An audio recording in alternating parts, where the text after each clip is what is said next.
Welcome to the second part of the course on creating a procedural subway tunnel. Today we will continue to work with parametric surfaces. We will use for loop and feedback blocks. We will use compiled blocks, as well as a little bit of slightly advanced Hscript and a little bit of VEX, but very useful VEX. So a lot of usefulness ahead, and let's get started. Let's pick up where we left off. I've gone ahead and added some changes. Basically, I just created a couple of nodes, couple of nulls, and I've created a backbone null, and also I've created a profile null. And what I did, I referenced profile in this part.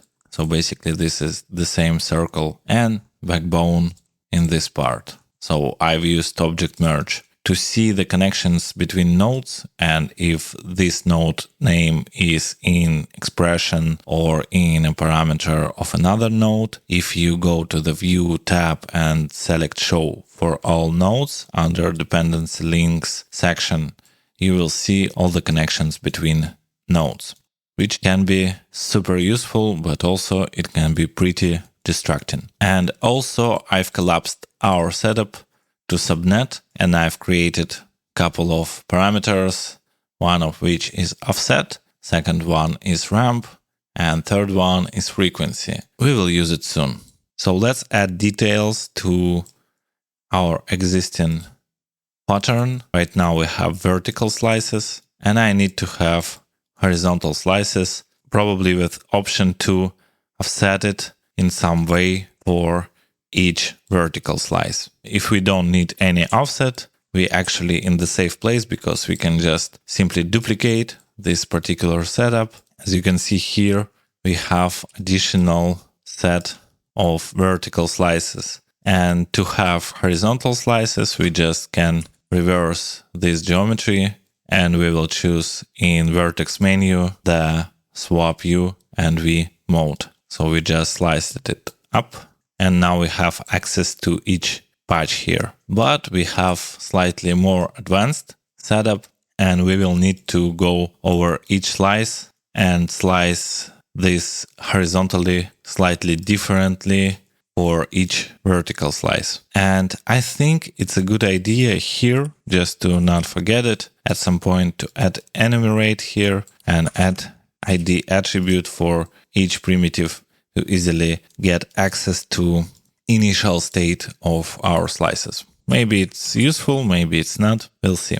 I will create for each primitive, because every patch is primitive, in our case just a bilinear mesh, and for each of them we will perform our slicing. So let's recreate the repeat setup that we used before. So it's pretty simple. Feedback loop.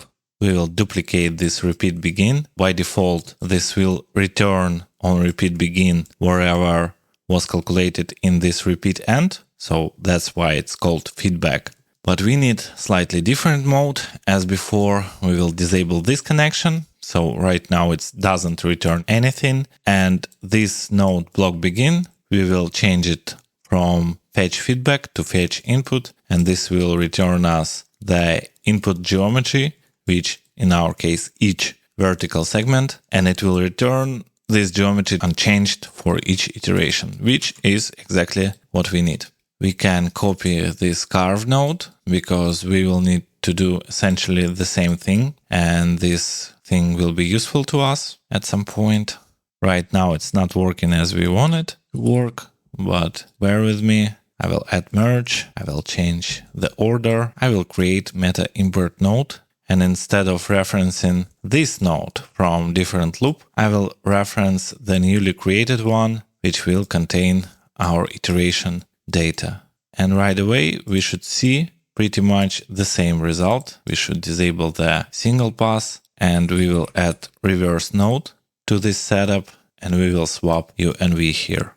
And we have pretty much the same result as before, with the difference that now we have access to each segment, and we can do something differently for each vertical segment.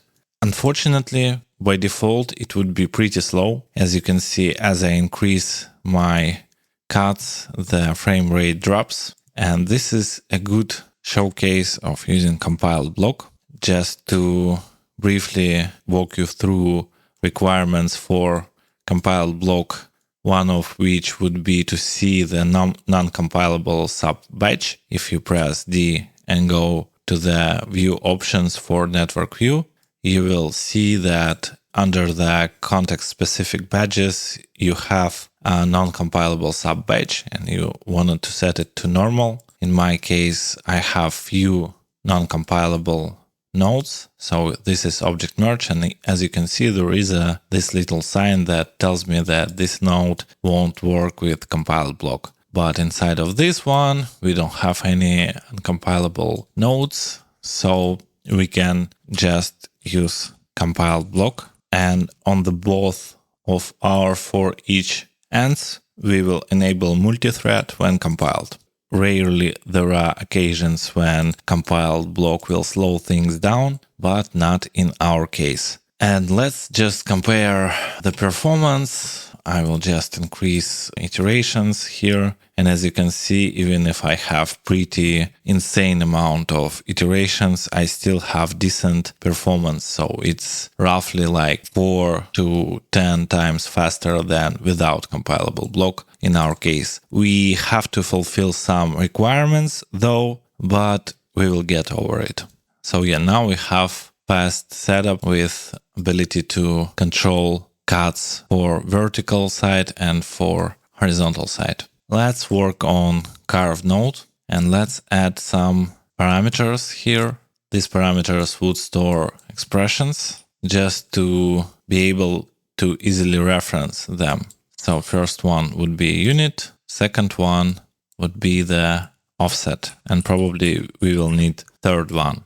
So I've created it and I will start with calculating this unit, which will be this particular expression. And I will just copy and paste it. So basically what I call unit here is just a value of division 1 by number of iterations minus 1. So it's kind of relative length of each segment. So yeah, now we have this. Then under offset tab, I will reference my offset parameter from my subnet and I will multiply it by unit value, channel unit. This because I need to limit this offset by the length of each segment that I got under the unit variable here. I will copy this parameter and I will replace these ones to my unit thing. And as you can see right now, we don't have any changes. And I know that I will need more advanced expression here. So I will add parameter called, let's say, out, just to know that this is our final value. And we will reference this thing later instead of channel unit here. What we need to do next is to calculate offset for each of these iterations. And in order to keep this compilable, we need to feed this information inside of this loop properly. I've duplicated the repeat begin metadata. It could be each of these nodes, each repeat begin, but I will change it to fetch input also, and I will fetch this data from metadata of the external loop. And let's reference this inside of out. I will add additional spare parameter and I will reference this node instead. And let's get value from 0 to 1, detail -2 in this case, because we have spare input 1. That way we reference the geometry from second spare input. And let's use iteration. As usual, we need 0 component for this. And let's divide this by detail -2, and here we will type num iterations, which will give us the amount of iterations in external for loop. And as before, we will subtract 1 from the overall amount of iterations. And now, for example, we can multiply the offset value by this thing, and we will add it to our value. So we will just reference channel out plus this particular value, channel out plus this thing. Right away, you won't see any noticeable difference, but we actually have something going on here, which is exactly what we need. And let's utilize the ramp parameter that we created earlier. So here, instead of doing just that, we will utilize chramp function. And we also have ramp function here.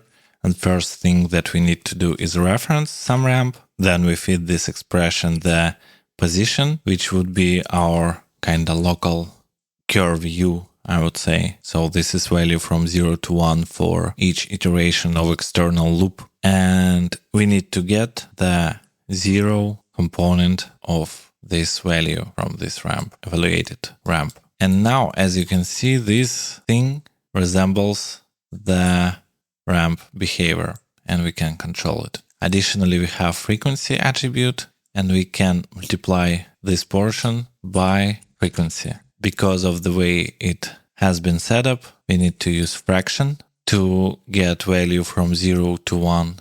And let's test what happened with our frequency. Why don't we have anything? I'm sorry. Yes, because I referenced it incorrectly. And as we change this frequency, you can see that we have our pattern repeating more frequently, which is exactly what we need. Probably here I will need to add enumerate and add just a regular ID. As you can see, we have this issue on the right side of the geometry, and this issue is because of the fact that curve is clamped from 0 to 1. So we don't have embedded fraction function or something like this. So if it's outside of the range, we will have nothing at these points. So I know that this is from 0 to this out value. So we can duplicate the curve and we can get rid of first expression to have 0 in first v.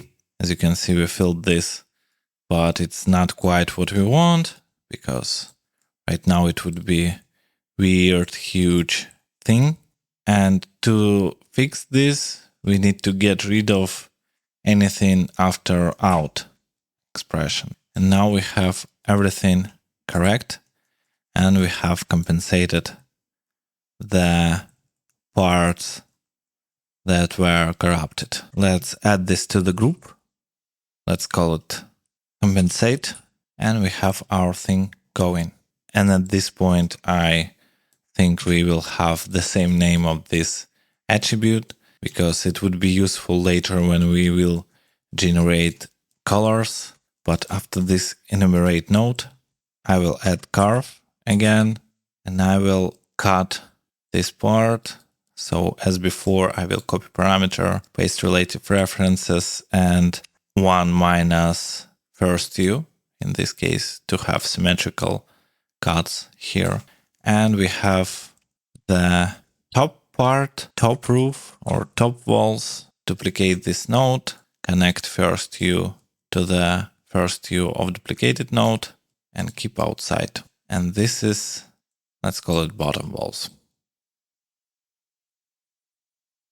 So now we have this part untouched by the second cutter, which is exactly what we need. Let's work on each piece of these things here, and it would be pretty easy. Using the concept that we discussed before, we will get rid of compensated geometry because sometimes it has gotten too small, and that's why we need to get rid of it. Let's use blast node. Let's select compensate group. Let's duplicate this, delete node selected. We have only these patches left. Let's work on each segment here, each primitive, each patch. And to do so, we will add pick node. We have enumerate node to store the index, initial index, that would become useful shortly. And I will add pick node. I add some offset to it. Then I will again use curve node, and I will cut it on both sides. So now we have this and this parts. Then I will merge it, something like this. After that, I will use for each connected piece, I will disable this connectivity, and for each end, I will set it to 2 underscores ID. Then I will extract the curves from the edges of each primitive, set it to extract, and then I will use skin node. Right away, it would be incorrect. We will utilize the same expression that we used before, which is n prims from 0 input divided by 2. But because of I want to take advantage of compilable block with this one, I will reference this pair input, which is required for it to compile, even though I have this curve as an input, and in regular scenario I would easily refer to it, but right now I have to use it like an external reference in order to compile block being executed. And also I'm actually don't care much about the order, so I can just merge it. So now we have desired pattern here. Probably I don't even need both of my primitives, so I will leave only, in this case it would be 1, so I will delete 0 primitive, last 0. I will leave only this one, and here we have things that we need, because we can correct this curve. Yeah, it's still dependent on the geometry. That's why we see some kind of distortion here. We don't care about this at the moment. Yeah, we will leave it as it is. What we care about is the fact that I actually have my normals flipped on some of them. And let's correct this. On the curve and on the skin, we need this and these primitives to be reversed. So it would be 7, 3, 4, and 0. So let's use reverse node. 7, 3, 4, and 0 primitives. It would be the same indices for each of these primitives. Now we have this reversed, but I need to reverse the final result because I need these polygons to look inside.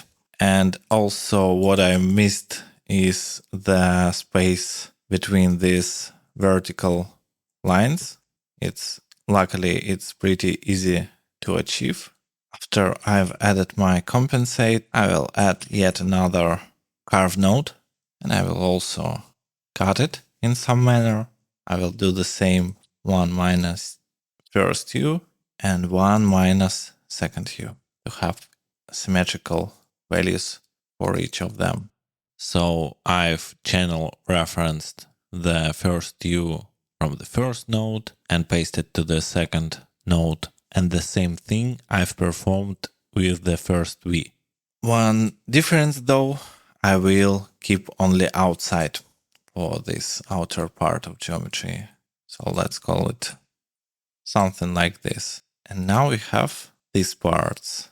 I will copy this node, will add object merge, set it to export relative path, and I will merge it back. I need to reverse this part, disable export, and also null for compensate, and the same thing here. Copy node, paste it here, export the relative path, add it to merge, and of course reverse it. And from this part we need to reference the bottom walls in the same manner. Probably it's better to create additional merge just to separate it. Merge and object merge, paste it, change it to export to relative path, and we will add bottom walls. As you can see, this thing start taking shape. So let's go here to the bottom walls. We will add normal on the points. Let's check it. And we will set y direction to 0. We'll do like this. And dot y equals 0. And just to make it proper, after we set n.y to 0, we will set n to normalize n to make sure our vector is unit length. So we have calculated our normals. Let's use polyextrude to get some thickness for each vertical segment here. Because we have normals, we can just use poly extrude and set it to point normal in extrusion mode, and we will select existing normals. And after that, we can simply add some distance. Now we have thickness, which is extremely useful for doing things like destruction or edge details, for example. So this is a nice thing to have. We can probably add additional curve here at the beginning to get some kind of small gap between each vertical segment. And I want to do the same thing with this part. I need to get some thickness from it. But before I do that, I have an issue. And this issue is the fact that we don't have the same topology on the each primitive here. There is a missing edge at this place, and we're about to fix this. The issue is coming from the fact that we cut this geometry and we changed the initial point count. So we simply get rid of some of the polygons here. And there is a nice way to fix that. We will use the same geometry and we will utilize the fact that this is parametric geometry, which means each point can be represented as a value from 0 to 1 in two axes. We will need to add attribute wrangle. It will be on points. So first input our geometry, our initial geometry, and second input our cutted and offsetted geometry. And what I need to do is to project my initial geometry to new state from second input here. And first thing I need is to get parametric UV coordinate from each point on my initial geometry. This is pretty simple task to achieve. We will create empty variables vector UV and empty variable prim_num in order to use function called xyz_distance, which can rewrite these values. It's kind of have three outputs. The first one would be float dist, which we don't need at the moment. And second argument in this function would be the vector, from which we look up the closest position on the closest primitive, and respectively we will feed prim_num to this function, and this will get rewritten and same as UV. And then what we need to do is just to set our position to prim UV from second input. This time we will need to grab position. As a primitive number, we will use current prim_num, and as a UV coordinate, we will use calculated UV. And right away, we have exactly the same position. Because of interpolation, we have some smoothness in it, so you can just compare these two states. I will need to get rid of guides just to make it obvious. So the same shape, but different topology. And we will use this newly generated geometry as a second input in our merge. So as you can see, using the values from 0 to 1 on parametric surfaces, we can get a lot of useful information and do a lot of little tricks. Then I will need to create closed geometry from each piece as we did before, but I won't be able to do it that straightforward. And by the way, you can see that right now we don't have any missing edges, which means that we can properly fuse this geometry to be used with VDB, Boolean, or anything which requires closed geometry. So one issue though here, probably at this point we have lost the ID attribute. We can tell looking at this attribute and see that its value set to -1, which means this is invalid attribute in this case. The fix for this is pretty simple. Just attribute copy and then ID attribute from primitives to primitives. and we will use input. And that way we have ID attribute, which we will use as a partition attribute later. We have it intact. One thing though, here we have output polygons on the skin node, and I will disable it just to be consistent and to have only meshes instead of meshes and polygons. Also, a good idea to compile this for each block. Just set it to multithread when compiled. Then another for each, again, ID attribute as a partition attribute. Let's check if it works. Seems like we can convert it. Then fuse.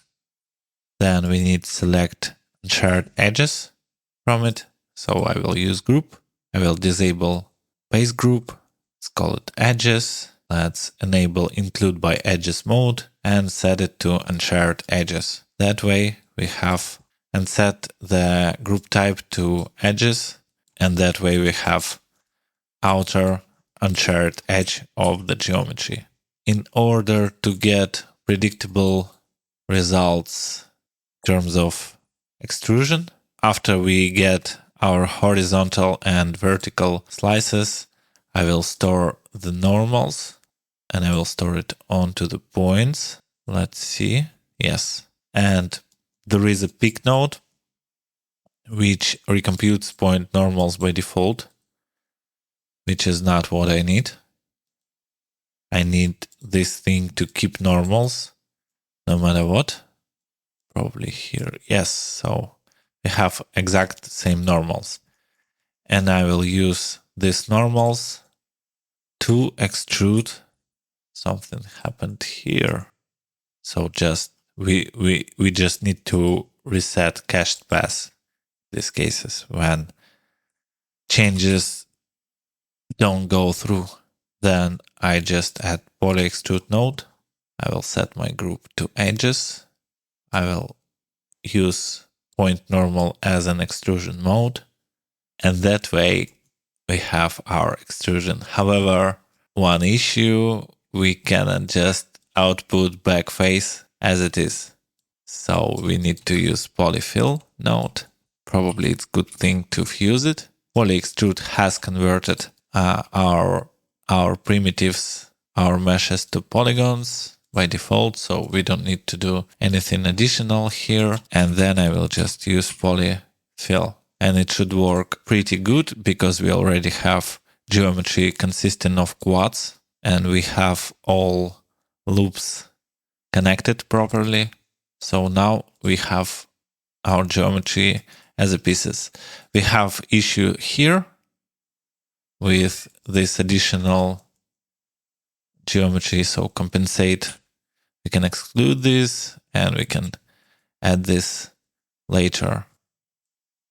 And by the way, now we have a closed and unclosed version of our geometry. Let's go to the compensate. To go here, I will press this button and I will press F in network view. So probably I don't need reverse this time. Actually, I do need reverse, but I just need to convert it to regular polygons. And of course, at this point, I need to get rid of normals. Attribute delete normal. And just to have proper control, I will delete normals explicitly here. And yeah, now we have closed geometry at this point, which is awesome. If we need, we can add gaps to it. But the neat thing about this, again, we need to add this to compiled block to get the most from performance, again, multi-thread when compiled. So let's test if we have created the closed geometry properly. And the simple way to test this is to add, for example, some simple edge damage. And to do so, we will use VDB from polygons, probably smooth VDB, probably reshape. And here I will add volume noise, SDF, and I will convert VDB to polygons. And here I will add Boolean and I will set it to intersect. And let's fit this here. Now we have something to work with. So for example, decrease element size, work with the delayed to control amount of edge damage, something like this. You can always add details to it.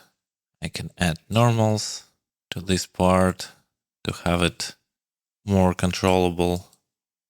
And let's look if any of our blocks have disappeared. So yeah, it doesn't look like this. Everything seems to be in place. So we closed our geometry properly, and now we can destruct it in any way that we want. And also, fun thing here, some disadvantage turn out to be kind of interesting piece of geometry here, which is kind of fun. So yeah, that was the second part of the course. Probably I will need one more part about geometry, and probably I will do kind of separate series dedicated to shading of this thing. I'm not sure entirely right now. We'll see. Thank you for watching. See you in the next video.